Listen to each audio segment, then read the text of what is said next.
J'ai décidé à la base de faire ça, la première fois que j'ai eu la piqûre, en fait, j'avais 6 ans. C'était lors d'un spectacle organisé avec le Club Optimiste. À la base, c'est vraiment dans la famille, tu sais. Ma sœur chantait, chante toujours. J'avais des cousins et des cousines aussi qui chantaient. Un cousin qui jouait de la guitare. Mon grand-père, il jouait du violon, d'accordéon, d'harmonica. Il composait ses propres chansons. Donc, c'était vraiment un mélange d'avoir été entourée de musiciens et aussi, ben, parce que dès le moment que j'ai mis les pieds sur scène, ben, je savais que c'est ça que je voulais faire.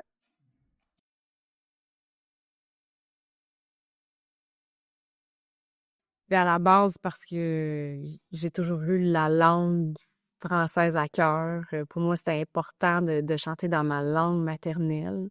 Puis, ben, je pense que aussi avec les chansons que j'ai composées dans les dernières années, j'essaie beaucoup de m'impliquer auprès des jeunes. Donc, je pense que la musique me suit un peu partout dans mon implication au niveau dans la francophonie.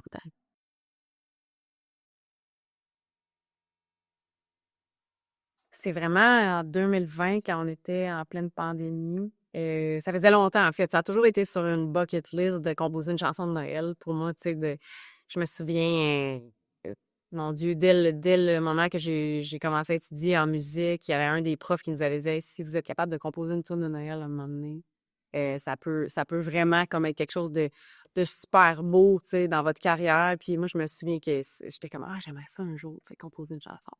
Et en pleine pandémie, ben, j'avais vraiment besoin de réconfort, puis j'avais vraiment envie que Noël soit comme avant. Donc j'avais dit à mon copain: «Je pense que ce serait bon qu'on compose une chanson de Noël, ça le ferait du bien, ça ferait du bien aux gens».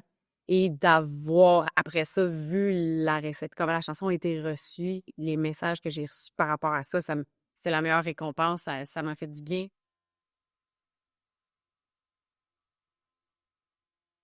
En fait, la chanson «Personne ne pourra m'arrêter» à la base, c'était une chanson qui se retrouvait sur mon premier album. C'est une chanson de persévérance, c'est une chanson, en fait, qui explique que peu importe les obstacles, c'est de rebondir, tu sais, puis de continuer à avancer, se tenir debout. Donc cette chanson-là, à la base, a été écrite pour ce premier album-là et a vu le jour, pour la résistance franco-ontarienne en 2018. C'est à ce moment-là que j'ai passé les paroles dans ma tête, puis je me suis dit: «Cette chanson-là, on dirait qu'elle a été écrite pour ça». Puis après ça, j'ai fait appel à plein d'artistes d'un peu partout de la francophonie parce que j'avais pas envie de la refaire toute seule pour faire du bruit pour les franco-ontariens. Pour moi, c'était une cause de la francophonie. C'est la francophonie qui était en jeu. Donc, c'était pas une question de frontières, c'était une question d'être soudés tout le monde ensemble, faire du bruit pour la communauté franco-ontarienne.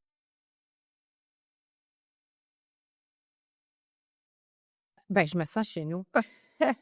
J'arrive à Kingston, c'est vrai, tu sais, tantôt, j'ai comme l'impression que c'est ça. Je me sens chez nous, c'est chaleureux, les gens sont contents, on est toujours bien accueillis. J'adore vraiment venir à Kingston.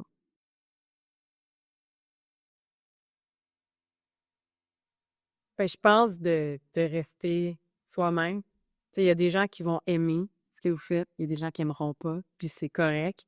D'écouter sa petite voix, vraiment. Je pense que c'est la chose la plus importante, c'est de rester authentique, puis d'écouter sa petite voix, parce que quand on écoute notre instinct, ben, on se retrouve toujours à la bonne place.